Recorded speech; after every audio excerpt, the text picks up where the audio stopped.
The moment I stepped into the cathedral, I knew there was no escape. The elaborated flower arrangements and twinkling lights couldn't mask the truth. This was no love match, but a sacrifice. My father, once the undisputed crime lord of the East District, had finally met his match in the ruthless rise of the Jeon Syndicate. And now I was the piece of price. Jeon Jungkook waited at the altar, his tailored black suit unable to disguise the dangerous aura that surrounded him. At just 27, he had systematically dismantled my father's empire, leaving him with only one bargaining chip, me. "You look beautiful," my father whispered as we paused at the entrance. His voice was strained. For a moment, I could see genuine regret in his eyes. "I'm sorry it came to this." I straightened my shoulders. "You taught me family comes first," I replied, the words hollow on my tongue. "Even when family sells you to the enemy." The organ music swelled as we walked down the aisle. I felt the weight of every step, the eyes of two rival families watching our approach. Some were triumphant, others defeated, but all understood the significance of this union. Jungkook's dark eyes never left mine as I approached. There was no warmth there, only calculations. The man who had systematically destroyed every single thing my father had built now was to be my husband. The same hands that had orchestrated violent takeovers would now wear the ring that matched mine. When I reached him, my father placed my hand in Jungkook's. The contract sent an involuntary shiver down my spine. His grip was firm and unyielding. "Take care of my daughter," my father said, his voice carrying more command than request. Jungkook's smile didn't reach his eyes. "She is no longer your concern." The ceremony passed in a blur. I spoke my vows mechanically, promising things I had no intentions of honoring to a man I had every reason to hate. When the priest pronounced us husband and wife, Jungkook's kiss was brief but possessive, a statement of ownership rather than affection. At the reception, I watched as members of both families maintained a fragile civility. Years of bloodshed temporarily set aside for champagne toast and insincere congratulations. "Dance with me, wife," Jungkook said, appearing suddenly beside me. It wasn't a request. On the dance floor, his hand rested on the small of my back, keeping me close as we moved to the music. "Your father thinks this marriage buys him protection," he murmured, his lips close to my ear. "He's mistaken." "Then why agree to it?" I challenged, meeting his gaze directly for the first time. Something flickered in his expressions, amusement perhaps, or respect for my boldness.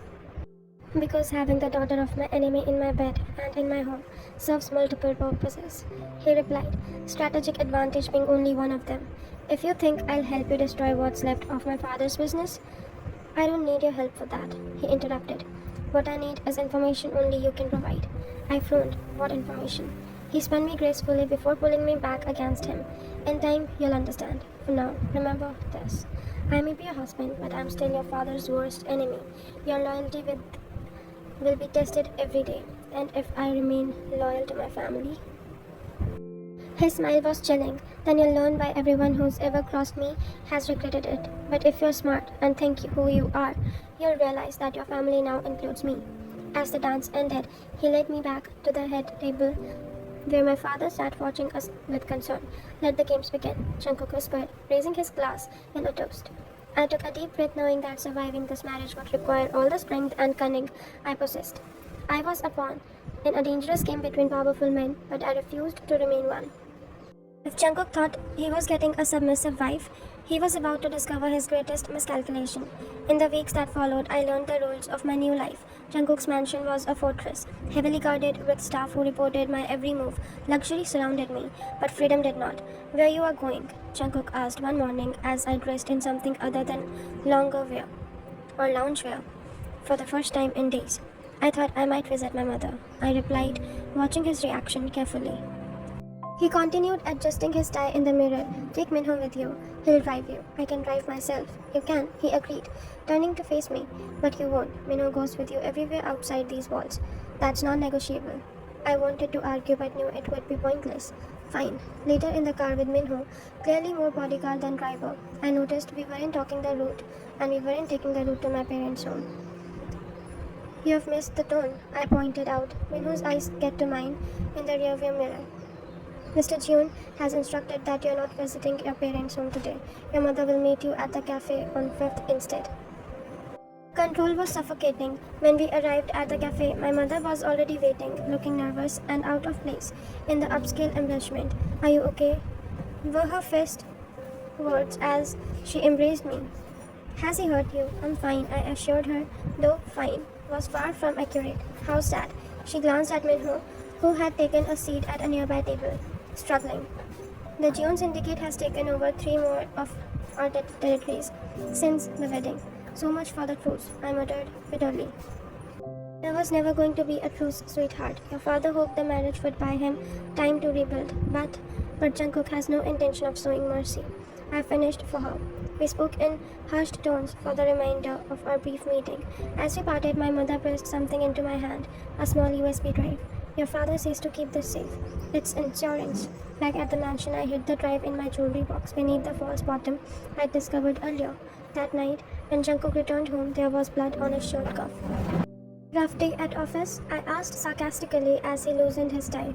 His eyes narrowed slightly. How was your mother? Concerned about me being married to a murderer. He moved closer, backing me against the wall. Your father's hands aren't exactly clean. At least he doesn't pretend to be something he's not. Jungkook's laugh was cold. Is that what you think I am doing? His fingers traced my jawline. I've never hidden my nature from you, not once. What do you want from me? I whispered, hating the terror and demeanor in my voice. Everything, he replied simply. Your loyalty, your secrets. His eyes darkened. Your heart eventually. You'll never have that. Something dangerous flashed in his expressions. Never challenge me with absolutes. I always prove them wrong. That night, lying beside him in bed, I realized the true complexity of my situation. Jungkook was ruthless and calculating, but he was also brilliant and observant. Surviving this marriage wouldn't just test my loyalty, it would test my ability to play a game with constantly challenging rules.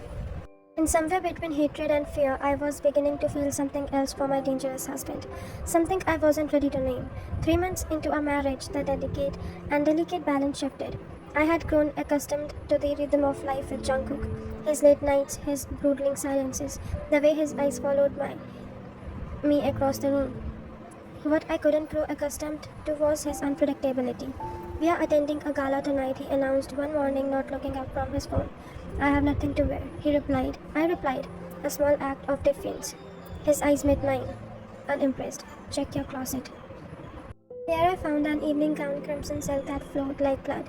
Beside it, a jewelry box containing a diamond necklace that must have costed more than most people's homes. The message was clear. I was to be displayed as his most valuable possession. The gala was at the luxury hotel downtown, the kind of event where criminal enterprise laundered their reputation alongside legitimate businesses. Jungkook kept me close, his hand possessively at my waist as he circulated through the crowd. Smile, he murmured against my ear. These people need to believe we are madly in love. Why? I whispered back. Because perception is power. He replied, and tonight I need them to see what I possess, everything worth having. I played my part, laughing at his jokes, leaning into his touch, but I couldn't ignore the way my body responded to him, the heat that spread through me when his fingers stroked the bare skin of my back. It was a betrayal of everything I believed, and yet I couldn't stop it. Later that night, as we were leaving, the rival family's underboss approached us. He acknowledged with a nod. Your wife is stunning. Your father-in-law must be devastated to lose such treasure. Jungkook's grip on my waist tightened. He should be grateful I allowed him to keep his life. The man's smile was oily. For now, the temperature in the room seemed to drop. Jungkook's expression didn't change, but I felt the shift in him, the predator awakening. Enjoy the rest of your evening, Jungkook said pleasantly. It might be your last. In the car, afterwards, his rage was palpable. He sat beside me in silence, his jaw clenched, knuckles wide, where he gripped his phone. Are you going to kill him? I asked quietly. His eyes met mine, surprise flickering briefly before his mask returned. Does that concern you? Everything you do concerns me, I replied honestly. Our fates are linked now. When we arrived home, he dismissed the security detail with a sharp gesture. In the quiet of our bedroom, he approached me slowly, methodically, like a predator stalking prey. Turn around, he ordered, his voice low. I hesitated, then complied. I felt his fingers at the zipper of my dress, sliding it down with agonizing slowness. The silk whispered as it fell to pool at my feet. Do you know what men like to see when they look at you? His breath was warm against my neck as his hands settled on my bare shoulder. A weakness. They think you're my weakness. Am I? His hands slid down my arms, leaving goosebumps as they wake. What do you think? I turned to face him, sliding and standing before him in nothing but diamond necklace and lingerie. I think you don't allow yourself weaknesses. Something dark and hungry flashed in his eyes. Everyone has weaknesses. The trick is to turn them into strength. His finger traced the line of the necklace, gripping into the hollow of my throat where my pulse hammered. You are beginning to understand the game we are playing. Is that what this is to you? A game? Everything is a game when the stakes are high enough. He leaned closer, his lips brushing my ear. And you, my reluctant knight, are the most valuable piece of the board. That night, the line between hatred and desire blurred beyond recognition. His touch was possessive, demanding, but there was something else too. A desperate need that matched my own confused longing. I hate myself for responding to him, for craving the very hands that had destroyed my family's legacy. But in the darkness, with nothing between us but skin and secrets, I couldn't deny the pull between us. Morning brought clarity and shame. I slipped from the bed while Jungkook showered, retrieving the USB drive from its hiding place. Whatever insurance my father had provided, I needed to know what it was. I barely had time to plug it into my laptop before I heard the water shut off. The drive contained a single folder labeled Black Swan, my father's code name of his most secret operation. Inside were documents detailing offshore accounts, blackmail material on public officials, and most damning of all, evidence linking Jungkook's father to a massacre 10 years ago that had killed innocent children. This wasn't just insurance, it was a nuclear option. I quickly removed the drive and replaced it in its hiding spot just as Jungkook emerged from the bathroom, a towel slung low in his hair. Water droplets glanced to his tattooed chest, tracing path downwards. I forced myself to look away. You're up early, he observed, eyes narrowing slightly. Couldn't sleep, I replied, which wasn't entirely a lie. He approached, tilting my chin up with one finger. Regrets? The question contained multitudes. Was he asking about last night, about our marriage, about my growing confusion over where my loyalties should lie? No, I answered, surprising myself with the truth in it. No regrets. His thumb crushed my lower lip. Liar, he said softly, but there was no anger in it. If anything, there was appreciation, one strategist admiring another move. 2 days later, the underboss who had spoken to us at the gala was found dead. Not just killed, but displayed as a message. The news reports called it a gangland execution, but I knew better. This was Jungkook's work, methodical, brutal, and very personal. That evening I found him in his steady glass of whiskey in his hand, staring out at the city lights. Did it solve anything? I asked from the doorway. He didn't turn. It solved everything and nothing. That's how it works. I stepped into the room, drawing to him despite myself. This circle of violence, it never ends, does it? Not in a lifetime. He turned thin, his eyes reflecting the city lights. Does that frighten you? Yes, I admitted, but not for the reason you think. His expression softened almost imperceptibly. Come here. I hesitated, then crossed to him. He set down his glass and took my hands in his. When I married you, I expected a terrified girl who would cower or plot clumsily against me, he said, his voice uncharacteristically gentle. Instead, I found an equal. I'm your prisoner, I reminded him. His smile was enigmatic. Are you, or am I becoming yours? The question hung between us, loaded with implications neither of us had ready to face. He pulled me closer, one hand sliding to the small of my back. I've built my entire life on control, he murmured, his lips brushing my temple. Every move calculated, every outcome predicted, and then there's you, the one variable I can't seem to solve. His confusion stirred something in me, a dangerous hope that beneath the monster was a man I could reach, but I knew better to trust such hopes. Men like Jungkook didn't change. They simply adapt their strategies. Later that night, as we lay entangled in the aftermath of passion, I traced the tattoo that covered his chest, a tiger surrounded by cherry blossom, beautifully and deadly. Why did you really agree to this marriage? I asked, emboldened by the darkness. His hand stilled, where it has been stroking my hair. Your father had something I needed. The Black Swan files. I whispered before I could stop myself. In an instant, his entire demeanor changed. He moved with lightning speed, pinning me beneath him, his hand at my throat, not squeezing but a clear warning. What did you say? His voice was deadly calm. A fear coursed through me, but I forced myself to meet his gaze. I know about the files, the ones that implicate your father in the children's hospital bombing. For a long moment, he didn't move, then slowly his grip relaxed. No, he didn't release me. If you know about those files, then you know why this marriage was never about a truce. He said quietly, it was about getting close enough to find them. And destroy them, I added. His eyes searched mine. Yes, and anyone who's seen it, them? The threat hung in the air between us. I swallowed hard, acutely aware of his weight pinning me down, the strength in his hands that could be easily in my life.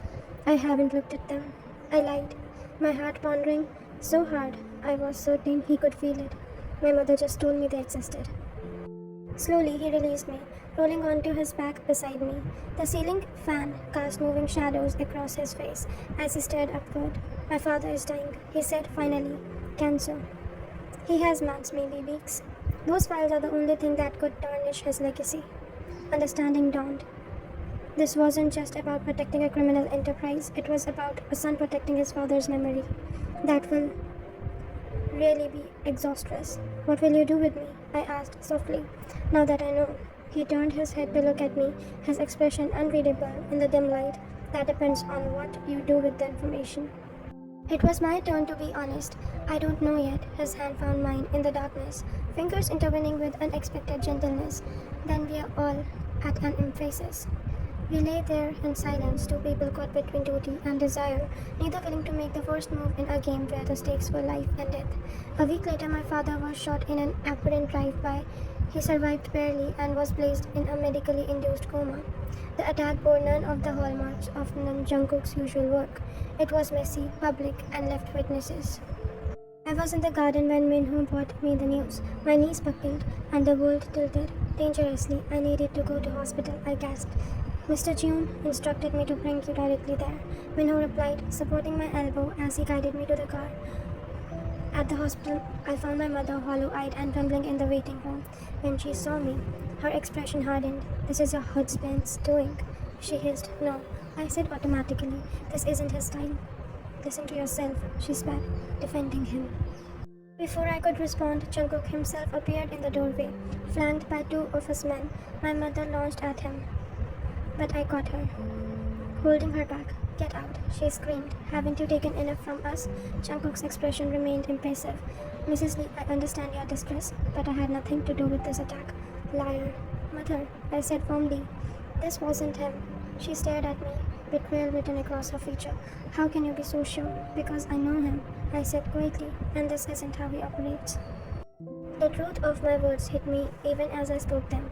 In the months of our marriage, I had come to understand Jungkook in ways I never expected. I knew his method, his thinking, his sloppy attack wasn't this work. Jungkook approached slowly, respecting the fragility of the moment. Mrs. Lee, I've doubled the security on this floor. No one will get to your husband. Why would you protect him? She demanded. His eyes met mine briefly before returning to my mother. Because despite our differences, we now have a common enemy. Later in the private corner of the cafeteria, Jungkook explained this theory, the Song family. He said, stirring his untouched coffee. They have been looking to expand into both of our territories. With their father incapacitated and attention focused on a potential war between our families, they could move in while we are distracted. I finished, he nodded. A hint of approval in his eyes. Exactly. So what do we do now? We present a united front, he said. Show them that an attack on your father is an attack on me as well. I studied his face, searching for deception. Why would you care what happens to my father? His hand covered mine on the table, his touch surprisingly warm. Because you care, and despite what you might think, I'm not indifferent to your happiness. The admission stunned me into silence. Jungkook, the most feared man in the city, the enemy who had forced me into a marriage, was now admitting that my feelings mattered to him. I don't understand you, I whispered. A ghost of a smile touched his lips. Good. Understanding makes you predictable. Predictable makes you vulnerable. But as days turned into weeks and we worked together to protect my father and investigate the attack, something shifted between us. The lines that had seemed so clear at the beginning of our marriage blurred further. Jungkook became not just my captor but my partner, and at night, in the privacy of our bedroom, the passion between us took on a new dimension. Less about power and possession, more about a desperate need to connect with the only other person who understood the complexity of our situation.